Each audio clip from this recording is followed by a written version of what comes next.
lautan. Itu setan, jin, dukun, santet berkumpul jadi satu. Mereka taat dan patuh pada instruksi Dajjal. Bayangkan orang ngelawan dukun santet si saya abot nggih. Bolak-balik geblangnya kok kemari. Napa maneh nglawan Dajjal. Pasti akan lepas iman di situ. Alhamdulillah, jika kita bertemu Dajjal belum tentu kita selamat, para tahu. Apa kekuatan Dajjal? Dajjal bisa menyihir orang yang mati bisa hidup lagi. Walaupun pada hakikatnya itu bukan orang yang mati dihidupkan itu, tapi Allah mengizinkan untuk sihir. Sihirnya Dajjal itu seakan-akan di hadapan manusia, di hadapan umat Rasulullah, itu bisa menghidupkan orang yang sudah mati hidup lagi. Hebat Nabi Muhammad, hebat. Dajjal bisa membuat tanah-tanah yang mana tanah-tanah itu kering, bisa subur kembali. Padahal di hidupnya di zaman Dajjal ini paling gak enak Bu. Kenapa? Karena sebelum munculnya Dajjal ini muncul turunnya ad-dukhan. Apa ad-dukhan itu? Asap yang sangat tebal. Kabut. Wah, ini bahas ad-dukhan ngeri. Sebelum munculnya Dajjal, muncul ad-dukhan. Di mana munculnya ad-dukhan? Munculnya ad-dukhan kata Rasulullah terjadi di saat Mahkamah Al-Kubra. Apa Mahkamah Al-Kubra? Yaitu perang besar-besaran. Mungkin kita nggak merasa, mungkin yang disampaikan Rasulullah kita hidup di zaman itu, di zaman ini saat ini, cuma kita nggak tahu. Padahal kita sudah hidup di zaman perangan atau di zaman Mahkamah Al-Kubra. Mungkin para rawuh. Karena apakah Rasul tanda-tandanya Mahkamah Al-Kubra? Negara-negara di Timur Tengah, negara-negara Islam di Borbatir. Dan sekarang sudah jelas nyata kita lihat, kita saksikan bersama. Berarti benar apa yang disampaikan Rasulullah. Gak lama kemudian akan diturunkan ad-dukhan di saat Mahkamah Al-Kubra. Ad-dukhan ini adalah asap-asap yang sangat tebal, yang mana berhari-hari, berbulan-bulan gelap gulita, maha gelap. Sampai saking gelapnya tangan ini kita taruh di depan mata beberapa senti gak kelihatan saking gelapnya. Dan itu gak sehari dua hari Bu. Ketika turun ad-dukhan apakah ada listrik? Tidak. Ketika turun ad-dukhan apakah ada handphone? Tidak.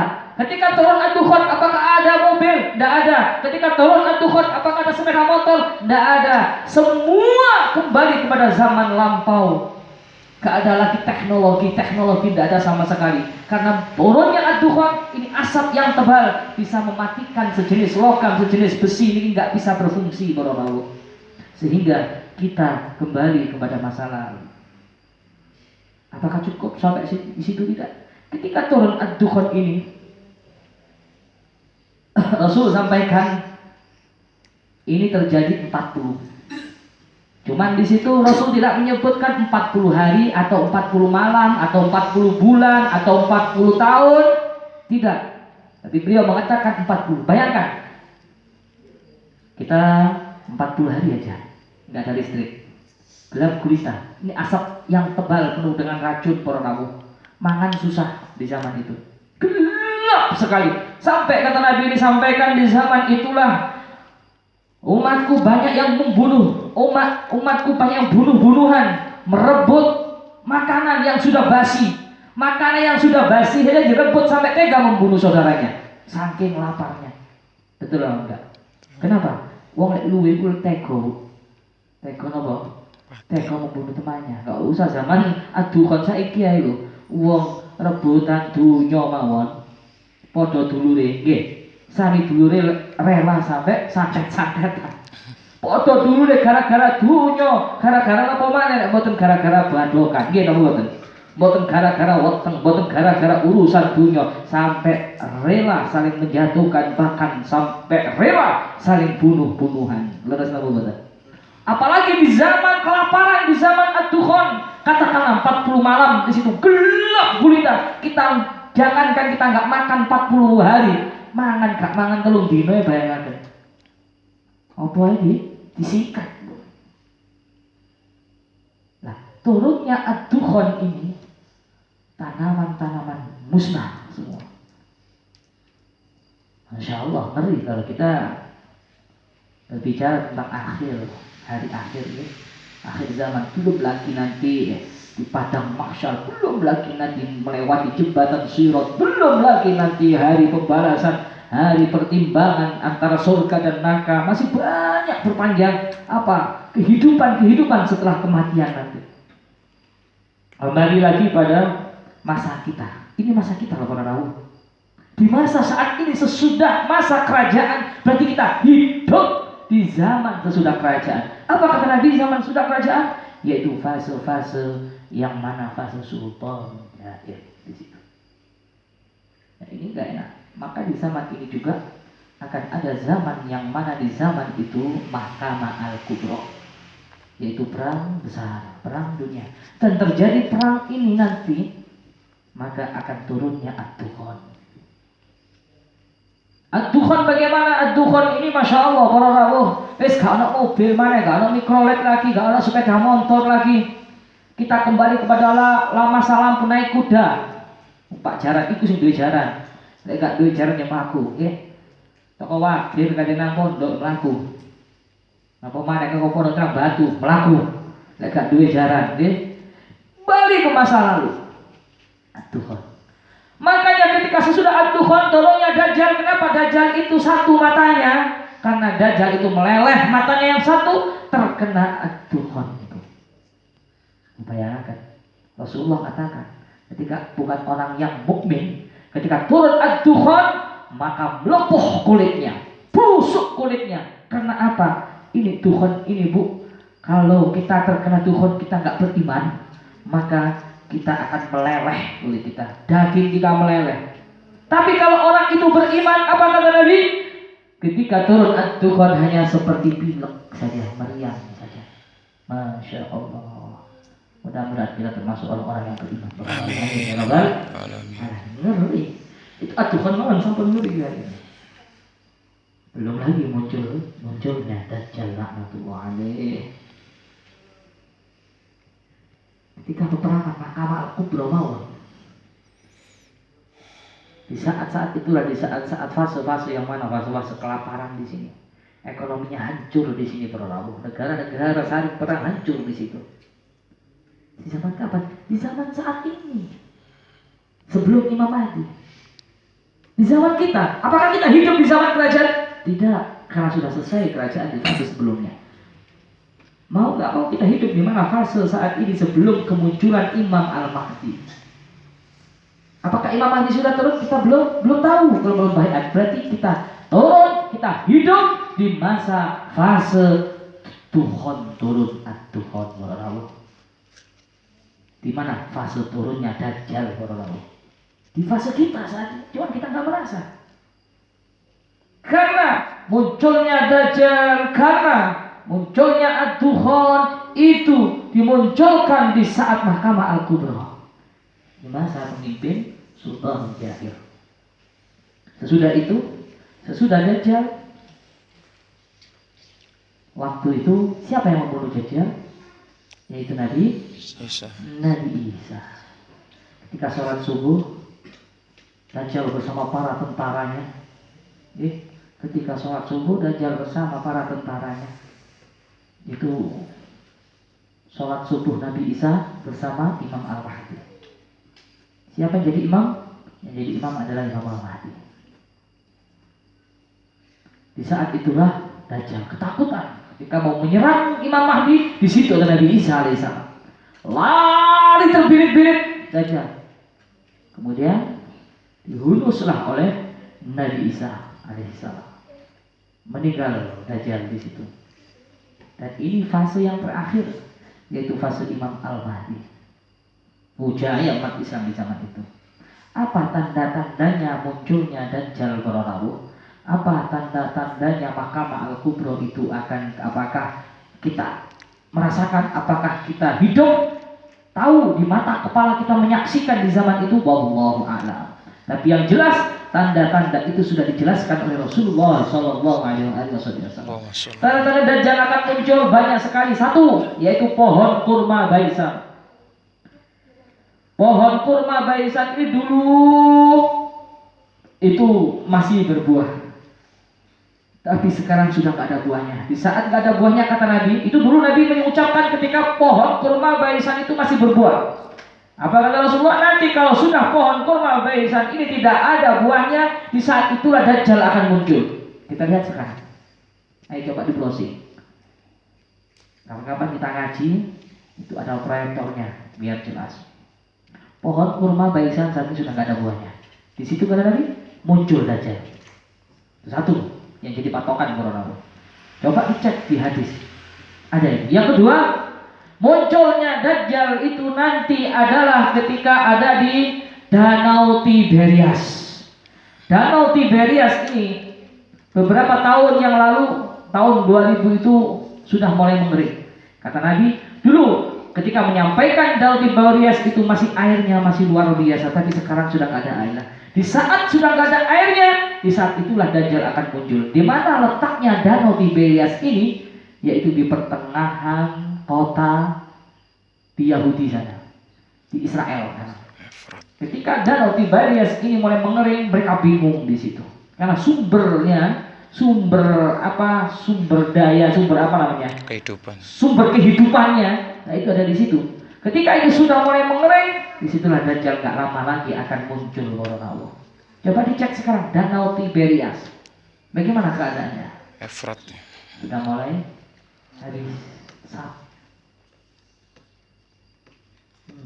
Wallahu a'lam. Apakah kita hidup di masa Dajjal?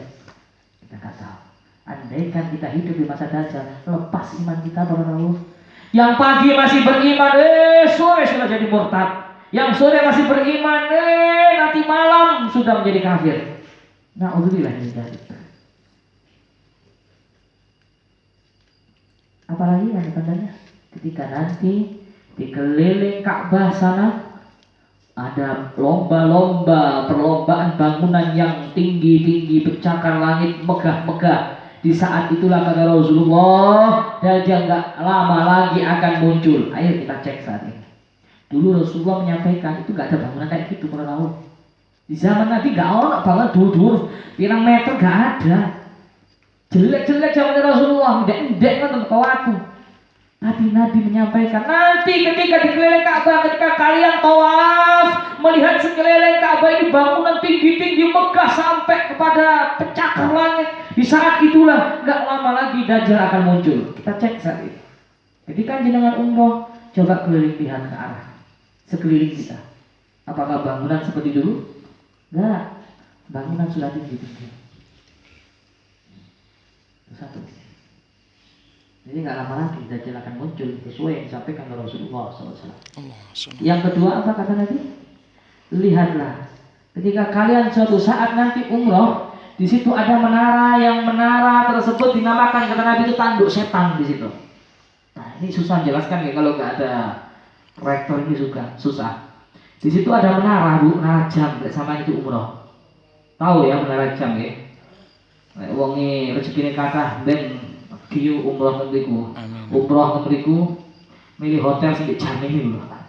Nah itu ada kan kayak tanduk gitu di situ. Itu Rasul dulu menyampaikan seperti itu. Nanti akan ada bangunan di sekeliling Ka'bah ini yang namanya bangunan tanduk setan gitu kata Nabi. Apakah itu? Wallahu a'lam. Tapi jelas persis seperti yang disampaikan dari Rasulullah SAW. Dan masih banyak tanda-tanda nyata yang disampaikan oleh Nabi yang sudah terjadi pada saat ini, Bapak Rabu. Jadi 80% bahkan 99,9% kita hidup di masa satu Mahkamah Al-Kubra atau Perang Dunia Besar atau mungkin Perang Dunia Ketiga. Dua, kita hidup di masa Tuhon, Hurun At-Tuhon. Yang ketiga, masa Dajjal di sini. Tahu dia tadi. Apa kata Nabi? Ketika muncul Dajjal nanti kalian pergilah jauh-jauh. Kemana ya Rasulullah? Pergilah ke bukit-bukit. Jangan pergi ke gunung-gunung yang aktif. Jangan pergi mendekati lautan. Karena apa? Di situ berbahaya orang-orang. Nah, gunung-gunung itu apa itu aktif kan? Kalau di dekat lautan tsunami. Maka yang selamat kata Rasulullah, bagaimana? Ke bukit-bukit itu gunung agung aman kali ya. Amin. Atau ke laut balik aman lagi rokok deh insyaallah. Amin. Makanya orang yang beriman, ayo bikin mulai sekarang ini persiapan mawar ya. Mulai sekarang siapkan. Mumpung tanah sih murah di bukit-bukit sing aman wakil paling sing kena paling. Saya urang dagangan di dataran rendah. Kena disikat sampai tsunami kan. Mau mana di Malang batu aman kayak batu kata bukit di sana. Apa kata Nabi? Kalian cepat-cepat bergegas kemana? Yaitu ke bukit-bukit. Karena di situ buatlah perkampungan syariah di situ kata Nabi. Ketika sudah berdiri perkampungan syariah, di saat itulah Dajjal nggak bisa menembus di situ. Kayak kalian di kota, seluruh muka bumi ini akan dijelajahi oleh Dajjal dalam hitungan beberapa detik para rawuh. Semua dan orang yang ketemu dengan Dajjal ini imannya pasti lepas, terutama perempuan ini. Apa kata Nabi? Perempuan, anak-anakmu, perempuan, istri-istrimu jangan boleh keluar rumah. Ikatlah di tiang-tiang rumah kalian. Sampai segitunya Rasulullah dawuh. Karena apa? Perempuan ini paling kelepek-kelepek. Apa mana yang kena baper. Oh, kelepek-kelepek. Kena baperan Dajjal, tambah kelepek-kelepek. Apa kata Rasulullah solusinya? Ikatlah istri-istrimu, ikatlah anak-anak perempuanmu di tiang-tiang rumahmu. Sampai nonton itu. Dan seluruh muka bumi, kota-kota yang berada di muka bumi kecuali Madinah itu diumpuk-umpuk kali Dajjal sedaya. Diumpuk-umpuk kali Dajjal. Dajjal nggak bisa masuk ke Madinah. Kenapa? Apakah itu istananya Muhammad? Gak bisa masuk. Di situ ada istana putih yang megah, yaitu bangunan yang saat ini di Madinah megah. Tamim Ad-Dahri itu ceritanya ketika hadisnya Tamim Ad-Dahri. Nanti Dajjal itu akan ngomong kayak gini nanti loh. Saya nggak bisa masuk ke kota itu. Loh kenapa? Itu mungkin istananya Muhammad warnanya putih megah. Banyak kubah-kubahnya. Itu hadisnya. Dulu Madinah masih belum Mekah itu sudah menyebutkan kayak gitu Dajjal. Dan itu nanti Dajjal akan mengucapkan seperti itu. Tidak bisa menjangkau Madinah karena dijaga oleh tentara-tentara Allah Subhanahu wa taala. Jadi kalau ingin aman Bu, yang cepat-cepat muncul Dajjal nang Madinah aman biasanya. Nah, bisa dijangkau ambil Dajjal. Tapi nang wakil waduh cengkeling kowe Dajjal kan. Bisa. Pemane pakai saji, pasang disikat bisa. Wis tak dulur rek, kecanda. Karena kekuatan spiritualnya Dajjal itu luar biasa, Bu. Ketika kita ngerasain Dajjal, langsung di ngarepe, kok gak kaget. Wis jadi pengikuti Dajjal. Masya Allah, mesti lepas, Bu. Seorang ulama, kiai yang kuat imannya apa belum tentu bisa menang melawan Dajjal ini. Karena apa? Fitnahnya Dajjal. Makanya kita selalu berdoa di akhir tahiyat itu, Allahumma inni a'udzubika min adzabil qabri wa a'udzubika min adzabin nar wa min fitnatil mahya wal mamat wa min fitnatil masiihid Dajjal. Doa kayak gitu. Karena apa? Yang paling ribu satu, azab kubur. Makanya doa Allahumma inni a'udzubika min adzabil qabr itu paling ngeri, tidak bisa kita bayangkan bagaimana ngerinya, bagaimana pedihnya azab kubur. Wa a'udzubika min adzabin nar. Juga ngeri sekali siksaan daripada neraka. Kenapa Allah tambah itu? Kenapa di doa itu ditambahin min fitnatil mahya wal mamat min fitnatil masiihid dajjal? Karena paling gak enak Bu urip di zaman Dajjal. Kamu kok tak ada Dajjal metu awalnya pun kok ini. Amin. Nih ya Robbal. Alhamdulillah. Tapi jangan mati sia-sia, mosok mati jamaah dari sana mati kena kopi. Kopi nih enggak ngomong sampai. Covid. Kamu dijaga oleh Allah. Amin. Kita berijazah supaya kita terhindar dari fitnah-fitnah tersebut. Amin. Dari pemimpin-pemimpin sultan menjair, yaitu ijazah baca hizib Jailani dan juga hizib Ja'far. Buat wirid. Ada wirdul kabir, wirdul latif. Itu dibaca supaya tidak dijangkau oleh orang-orang yang berbuat zalim. Karena bagaikan singa yang kelaparan, Bu. Kita hidup di masa itu. Pemimpin-pemimpinnya bagaikan singa, menteri-menterinya bagaikan serigala, dan rakyatnya tambah aneh-aneh bagaikan domba. Wis kok ngalor-ngalor kok gitu. Ngidul ngerti domba sampean. Mbak. Iku. Kamu gawe mbek. Kok ngalor-ngalor ngidul. Nah. Jadi mbek. Allahumma sholli ala Muhammad. Allahumma sholli alaihi. Nah, di zaman-zaman saat ini, Bu, kalau kita hidup di zaman-zaman paling gak enak, tergantung iman semua. Di saat ad-dukhan itu nggak ada makanan sama sekali, bahkan makanan basi pun buat rebutan sampai bunuh-bunuhan. Bagaimana makanannya orang yang beriman? Apa kata Nabi?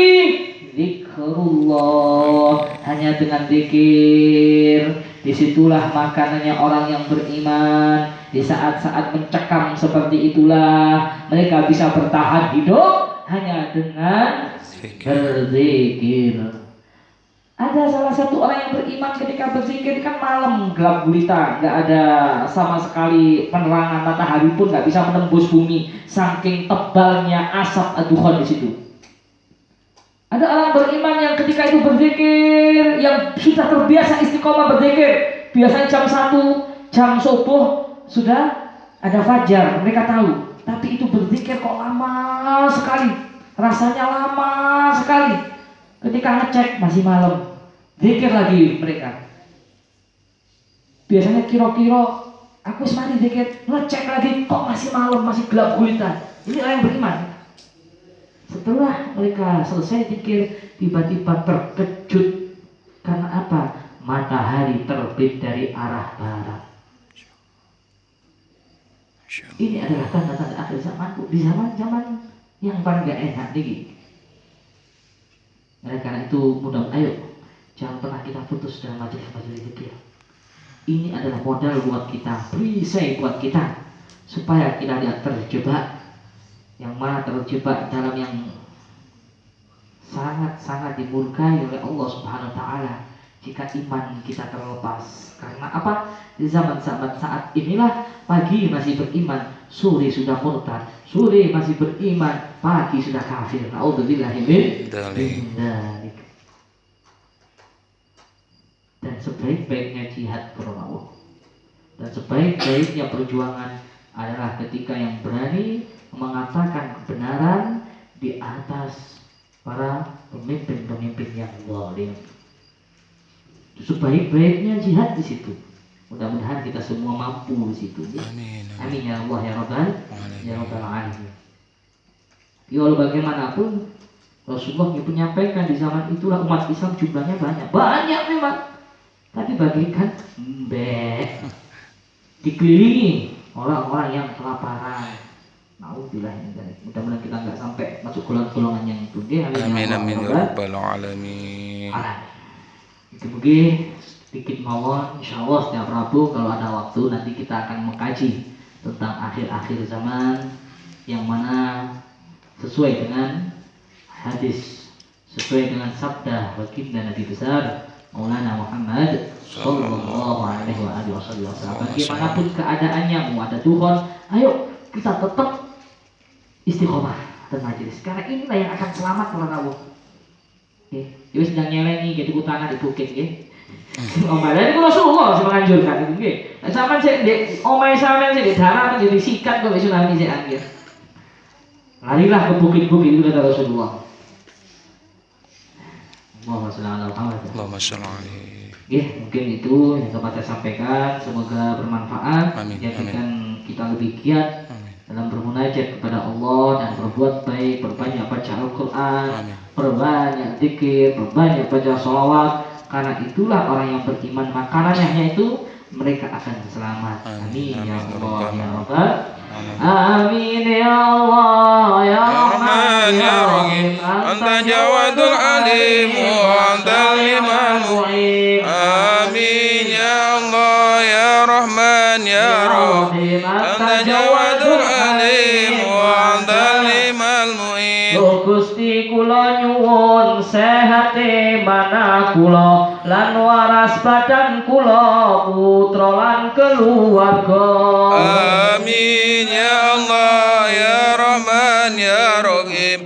أنت جواد الحليم وأنت لما المعين lan panjang umur kanthi sampurna Amin, amin, ya Allah. Kareksa saking ujug gumedhe drengki mana amin ya Allah ya Rahman ya Rahim anta jawadul halim wa anta ni'mal mu'in lan rezeki halal ingkang jembatan kekurangan kang mitulungi kita ing mergi keleresan amin ya Allah ya Rahman ya Rahim anta jawadul halim wa anta ni'mal mu'in Duh Gusti ngaturaken apese badan kula mugi paring ngapunten lan sae dhateng kita amin ya Allah ya Rahman ya Rahim anta jawadul halim wa anta ni'mal mu'in Duh Gusti nyuwun langgeng emoting panjenengan amin saha tansah nyukuri sedaya kenikmatan amin ya Allah ya Rahman ya Rahim anta jawadul halim wa anta ni'mal mu'in Gusti zat kang lunga paringa kenikmatan Duh Gusti ingkang asih paringa kawelasan amin ya Allah ya Rahman ya Rahim anta jawadul halim wa anta ni'mal mu'in Pangeran panjenengan dan dosi kula niki lahir batin sarana manasae lan suci amin ya Allah ya Rahman ya Rahim anta jawadul halim wa anta ni'mal mu'in Pangeran Maha Pirsa nyuwun kula sedaya ilmu lan amal kula dados mlebet suwarga amin ya Allah ya Rahman ya Rahim anta jawadul halim wa anta ni'mal mu'in Gusti Maha mireng mirsani lan ngijeni nyuwun kula ing nikmat ingkang tanpa ngitungi amin ya Allah ya Rahman ya Rahim anta jawadul halim wa anta ni'mal mu'in Duh Gusti zat kang sugih pinuji lan ngreskeni nyuwun kula ing slamet dunya akhirat sami amin ya Allah ya Rahman ya Rahim anta jawadul halim wa anta ni'mal mu'in Gusti ingkang paring sedaya hajat kula munggi ninggana kula ing derajat luhur mulya amin ya Allah ya Rahman ya Rahim anta jawadul halim wa anta ni'mal mu'in Duh Gusti awal akhir nyuwun kula sedaya keridhaan panjenengan serta baguse tekad kula amin ya Allah ya Rahman ya Rahim anta jawadul halim wa anta ni'mal mu'in Al-Fatihah Bismillahirrahmanirrahim.